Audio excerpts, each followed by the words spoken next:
ये देख रहे हैं आप, ये सिम कार्ड है, सीमा ने सिम कार्ड तोड़ दिया। अब कोई सिम कार्ड क्यों तोड़ता है? आपके हमारे पास सिम कार्ड है, कभी सिम कार्ड तोड़ा? कोई वजह समझ में आती है सिम कार्ड तोड़ने की? लेकिन सीमा ने अपना सिम कार्ड तोड़ दिया, भला क्यों? सभी के जहन में सवाल आएगा। तो अब मैं आपको बताता हूं, सीमा हैदर के पास पाकिस्तान की एक सिम थी, पाकिस्तान के बाहर उसका इस्तेमाल नहीं किया उस सिम कार्ड का।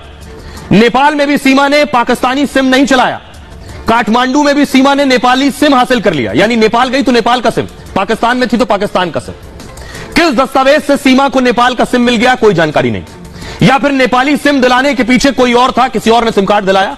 जिसने सिम दिलाया, क्या उसी ने भारत में घुसपैठ कराई? भारत आने से पहले सीमा ने क्या जानबूझकर सिम तोड़ डाला? क्या सीमा अपने पाकिस्तानी संपर्क को छिपाना चाहती है? सीमा ने सिम अगर तोड़ा तो उसे फिर फेंका क्यों नहीं? क्या टूटी हुई सिम रखने के पीछे भी सीमा का कोई प्लान है? सिम तोड़ना, टूटी सिम रखना आम इंसान का काम नहीं है। खास मकसद के लिए इस तरह का कदम हो सकता है, इसलिए सिम टूटने के से जासूस होने का शक और बढ़ जाता है, क्योंकि टूटी सिम से डेटा निकालना बहुत मुश्किल काम है और टूटी सिम के बहाने वो एजेंसियों को उलझाए रखेगी, एक ही वजह। लेकिन सिम टूट गया होता तो कोई बात नहीं थी, लेकिन सिर्फ सिम नहीं टूटा, सीमा का मोबाइल भी चूर चूर हो गया। सीमा मोबाइल लेकर आई, कई मोबाइल थे, एक मोबाइल पूरी तरह से टूट गया। क्यों टूट गया, कैसे टूट गया, और सीमा टूटा हुआ मोबाइल लेकर क्यों चल रही है? सिम का टूटना, मोबाइल का टूटना, ये सारे तोड़फोड़ सवाल दिमाग में और बढ़ा देते हैं। सीमा से थाने में भी पूछताछ हुई थी। सीमा हैदर के पास एक दो नहीं, 4 फोन बरामद हुए, 4। सीमा के छोटे छोटे बच्चे हैं, 4। सीमा कह रही है चारों बच्चों के फोन हैं। सोचिए, सीमा के पास घर चलाने की स्थिति नहीं थी, लेकिन चारों बच्चों के पास फोन थे। 3 फोन चालू हालत में थे, चौथा फोन टूटा हुआ था। सुरक्षा एजेंसियां इसको लेकर भी जांच कर रही हैं। सीमा ने पाकिस्तान वाला फोन आकर क्यों तोड़ा? फोन टूट गया तो जानबूझकर तोड़ा गया, सवाल यह है। सीमा ने सचिन से की गई 7 महीने की चैट डिलीट कर दी। कोई चैट भला क्यों डिलीट करता है? जब सचिन से प्यार है, फिर चैट डिलीट के पीछे मंशा क्या है?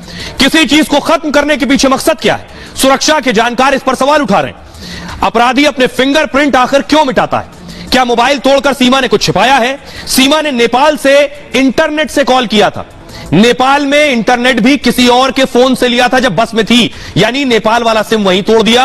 रास्ते में आ रही थी तो कोई सिम नहीं था, दूसरे के मोबाइल से इंटरनेट हॉटस्पॉट के जरिए लेकर फिर फोन किया। क्या सीमा को ऐसा करना की हिदायत दी गई थी? अंतर्राष्ट्रीय कॉल अपने फोन से मत करना। सुरक्षा एजेंसियां सीमा के कॉल डिटेल खंगाल रही हैं। व्हाट्सएप कॉलिंग थी जिसके बारे में जानकारी मिलना मुश्किल है। दूसरे फोन से इंटरनेट कॉल के पीछे आखिर मंशा क्या थी? डिलीट चैट को रिकवर करने की कोशिश हो रही है। तोड़े गए मोबाइल से भी जानकारी जुटाने की कोशिश है। दोनों के बीच किन किन मोबाइल नंबर से बात हुई? सीमा सचिन के संपर्क में कब से थी? सीमा ने सचिन के अलावा और किस किस से बात की? यूपी एटीएस की एक टीम नेपाल में मौजूद है। सीमा के दिए बयानों को क्रॉस चेक किया जा रहा है। अब आप समझिए, लोगों को लग रहा था जांच एजेंसियां कुछ नहीं कर रही हैं, जांच एजेंसियां अपना काम कर रही थी और अब एक्शन में। लेकिन सीमा का फोन और सिम की जो हाल है, क्या सब कुछ वापस निकाला जा सकता है फोन से और सिम से? सुनिए जरा साइबर एक्सपर्ट पवन दुग्गल साहब को, वो बता रहे हैं। लेकिन अब ये लेटेस्ट जो टूल्स आ गए हैं वो इतने ज्यादा शक्तिशाली हैं कि वो आपके टूटे हुए सिम कार्ड से जितना भी डेटा रिट्रीव किया जा सकता है वो कर लेते हैं। और फोन जो होता है, फोन तो बहुत बड़ी चीज होती है। जब फोन भी टूट जाए तो ऐसा तो नहीं कि फोन के हर जगह चूर चूर उसके टुकड़े हो जाते हैं। कोई बड़ा टुकड़ा होता है, कोई छोटा टुकड़ा होता है, तो वो टुकड़े टुकड़े वो काम करते हैं और उससे जो जो चीजें एक्सट्रैक्ट कर सकते हैं करते हैं। तो फिर एक डेटा डंप सामने आ जाता है। अब वो इंटेलिजिबल है या नहीं है वो तो लॉ एनफोर्समेंट एजेंसी ही बताती है, लेकिन अक्सर इस तरह के डंप से भी बहुत सारा महत्वपूर्ण डेटा निकल आता है। अब एक सवाल यह है कि जांच सीमा के पाकिस्तान, सीमा के दुबई, सीमा के नेपाल और अब भारत की बारी है। ये आप जो तस्वीर आप देख रहे हैं, ये सीमा के पाकिस्तान वाला घर है। सीमा इस घर में रहती है। यहां से सीमा भारत आई। अब आपको दिखाते हैं सीमा 50 दिन तक भारत में कहां कहां रही, 50 दिन सीमा कहां कहां गई। अब सवाल ये, सीमा हैदर 4 बच्चों समेत 13 मई को नेपाल से दिल्ली होते हुए ग्रेटर नोएडा के रब्बूपुरा गई। सीमा वहीं सचिन के साथ रहने लगी। इस दौरान 50 दिनों तक पुलिस से लेकर जांच एजेंसियां तक को इसकी खबर नहीं लगी।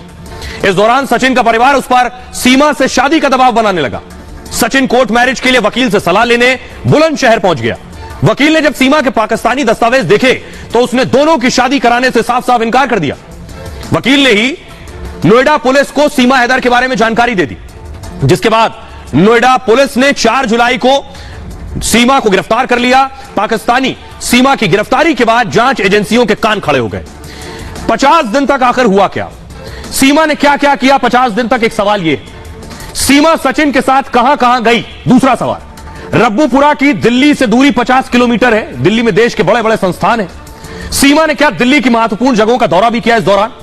क्या सीमा नॉर्थ और साउथ ब्लॉक जैसी जगह पर गई सचिन के साथ? सुरक्षा एजेंसियां इसकी भी जांच कर रही। सीमा और सचिन शादी का भी दावा कर रहे हैं। सीमा ने कहा हमने 13 मार्च को शादी कर ली, नेपाल के पशुपतिनाथ मंदिर में शादी की गई, शादी के बाद मैंने हिंदू धर्म अपना लिया।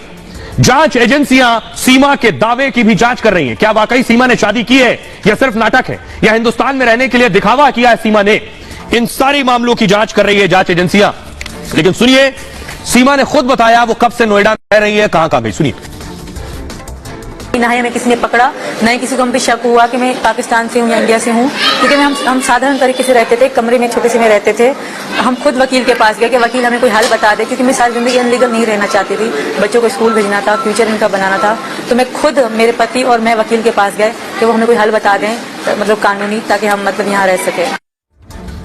तो सीमा का बचना अब मुश्किल है, लेकिन सीमा चारों तरफ से घिरी है। एक तरफ एटीएस से, यानी भारत में एजेंसियों से, दूसरी तरफ ये पाकिस्तान में हर रोज एक खड़ा हो जाता है बंदूक लेकर और धमकियां दे रहा है। देख रहे हैं अगल बगल बंदूक रखे, आटा है नहीं इनके पास खाने को, बंदूकें पूरी हैं, गोलियां पूरी है, और धमकी दे रहा है एक और डाकू। देखिए ये क्या धमकी दे रहा है, लाइन से कई आ चुके हैं, एक और आ गया है जो धमकी दे रहा है कि सीमा को वापस भेज दो। जो लोग वहां पहले से रह रहे हैं उनकी रोजी रोटी का जुगाड़ नहीं है, इनको सीमा भी चाहिए। देखिए पाक में कट्टरपंथी बौखला गए, सीमा को लेकर पाक में बौखलाहट है। कट्टरपंथियों ने फिर से धमकी दी है, वीडियो जारी करके धमकी दे रहे हैं। कहा सीमा की वापसी हमारा उद्देश्य है, अगर सीमा को वापस नहीं किया तो पाकिस्तान में मंदिर सुरक्षित नहीं रहेंगे। अगर मंदिरों में पुलिस की तैनाती की गई तो पुलिस को भी हम निशाना बनाएंगे, मंदिर पर रॉकेट लॉन्चर से हमले करेंगे। सिंध के काश्मीर में मंदिर पर हमला हो चुका है, रॉकेट लॉन्चर से मंदिर को निशाना बनाया गया। कट्टरपंथियों ने यह अटैक रविवार को किया था, मंदिर के साथ ही हिंदुओं पर भी हमला किया गया। हमले के समय मंदिर बंद था इसलिए नुकसान नहीं हुआ, लेकिन अब फिर से कट्टरपंथियों ने धमकी दी है। सुनिए जरा इनको क्या कह रहे हैं। अस्सलाम वालेकुम दोस्तों, मैं अब्दुल मालिक जागीरानी ॻाल्हायां थो। असांजो वीडियो जो मक़सदु इहो ई आहे, सीमा वापसि कराई वञे। सीमा वापसि न कंदो त को बि मंदरु महफ़ूज़ न रहंदुसि। राति बि गोला हणी आयो हुआसीं, आईंदा बि हर मंदर ते हमिलो कंदोमासीं। जो मंदर प्यारा अथसि त सीमा वापसि कराए, जो मंदरनि जो ख़ैरु घुरणो अथसि, त गश्ती जेके गार्डन वारा पुलिस वारा अथसि इहे बि मारींदोमासीं, हर मंदर ते हमिलो कंदो रहंदोमासीं। अस्सलाम वालेकुम।